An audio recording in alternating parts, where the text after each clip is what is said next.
powered by Beacon Light Publications. So students, today we'll start with a new story from your book Fable English, A Genie Whom No One Liked. ठीक है, तो इसमें हम एक जीनी की story पढ़ेंगे और एक बॉय होता है पंकज, उनकी स्टोरी पढ़ेंगे. तो देखते हैं जल्दी से कि क्या है स्टोरी में. Let's read and find out.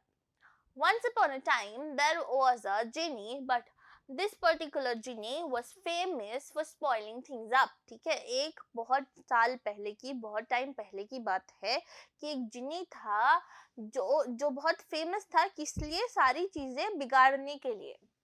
Whenever someone rubbed the magic lamp, he would come out and say, "What is your wish?" जैसे ही जब भी कोई लैम्प को रब करता था, तो जिनी बाहर आके पूछता था कि तुम्हारी क्या विश है.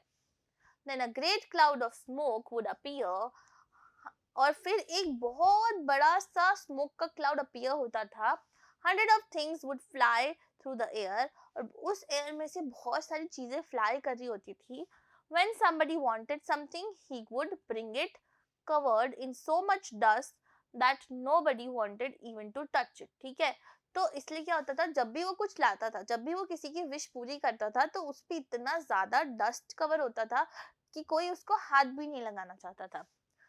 So silly were his mistakes that no one liked the magic lamp. ठीक है, उसकी मिस्टेक्स इतनी सिली थी कि किसी को उसका मैजिक लैम्प ही नहीं पसंद था. So the genie didn't come out for years. तो इसलिए जिनी बाहर ही नहीं आया बहुत सालों तक. One day a lonely boy named Pankaj found the lamp. फिर एक दिन क्या हुआ, एक lonely boy मतलब बहुत अकेला लड़का जिसका नाम पंकज था, उसको क्या मिला? लैम्प मिला. He heard the sad cries of the genie. फिर उसने सुना, वो जिनी की sad cries को सुन के आया. So he decided to try to become his friend. तो उसने सोचा कि मैं इसका दोस्त बनता हूँ. The wish he asked to be granted was to be able to enter and leave the lamp. ठीक है, तो पंकज ने क्या विश मांगी कि वो लैम्प के अंदर जा सके और उससे कभी भी बाहर आ सके. The genie was happy to grant this wish. तो जीनी ने उसकी वो विश ग्रांट कर दी. As soon as Pankaj entered the lamp, he could see what the genie's problem was. फिर जैसे ही पंकज घुसा जिनी के लैम्प के अंदर, तो उसको दिखा कि प्रॉब्लम क्या है एक्चुअली में. It wasn't that he was a bad genie. ऐसा नहीं था कि वो बैड जिनी है. It was just that he was untidy. तो बस इतना सा प्रॉब्लम था कि वो untidy था, ना कि bad था. In the lamp, everything was thrown all over the place, whether it be jewelry, books, boat or camels. ठीक है, तो लैम्प के अंदर जो भी था ना, वो सब इधर उधर फैला हुआ था, कुछ भी ऑर्गेनाइज नहीं था. It was clear that the place had not been cleaned for years. तो वो बहुत एविडेंट था कि जो यहाँ पे जगह है वो कभी बहुत सालों से साफ ही नहीं हुई है. Pick up anything and a cloud of dust would fly up.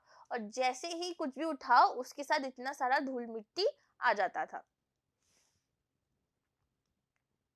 Pankaj was surprised. The genie felt ashamed and apologized. Pankaj बहुत ज्यादा सरप्राइज हो गया और जिनी भी अपोलोजाइज करने लगा और उसको बहुत शर्म आने लगी. He said that a genie's job was very important and he had no time for cleaning. तो उसने बोला जिनी की जॉब जो है वो बहुत ज्यादा इम्पोर्टेंट है और उसके पास सफाई का टाइम ही नहीं है. But Pankaj remembered his mother's advice. फिर पंकज को अपनी मदर की एडवाइस याद रही. क्या थी? He told the genie that it was important to keep all his things in order. तो उसकी मदर की एडवाइस ये थी कि हमें अपनी चीजें हमेशा ऑर्डर में रखनी चाहिए, राइट? आपकी मदर भी बोलती होंगी ना आपको कि अपनी चीजें जगह पे रखो, वैसे ही पंकज की मदर ने भी उनको यही एडवाइस दी थी. And so they decided to give the place a good clean. तो फिर उन दोनों ने डिसाइड किया कि वो मिलके ये प्लेस साफ करेंगे. It took them quite a few days. और उनको बहुत टाइम लगा because बहुत सारी चीजें थी. When they finished, everything was gleaming and its correct place. ठीक है, जब उन्होंने खत्म कर दिया तो सब कुछ बहुत चमक रहा था और जो चीज जहां जहां से बिलोंग करती थी वो वहां वहां रखी हुई थी. Now it was very easy to find whatever gift was asked for and to get it without breaking anything. तो अब बहुत ज़्यादा easy हो गया था. उस जो भी कोई भी गिफ्ट मांगता था तो वो आराम से उठा के दे सकता था. तो ब्रेकेज के चांसेस भी कम थे और गंदे होने के चांसेस भी कम थे. And so the genie began to be respected and liked once more. तो इससे क्या हुआ, जब जिनी ने सब कुछ ऑर्गेनाइज कर लिया, जब सब कुछ क्लीन कर लिया, तो उसको सब पसंद करने लगे और उसकी रिस्पेक्ट करने लगे। He learned that nothing great can be achieved without order and cleanliness in all the things.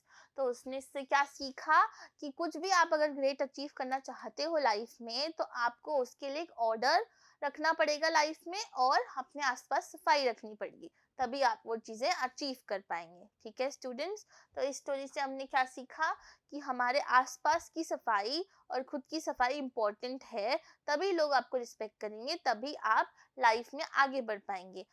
Life में ऑर्डर इज वेरी इंपॉर्टेंट। ठीक है स्टूडेंट्स, तो आज के लिए इतना ही। नेक्स्ट क्लास में हम इससे रिलेटेड वर्ड मीनिंग्स और एक्सरसाइजेस सॉल्व करेंगे। Bye bye, thank you.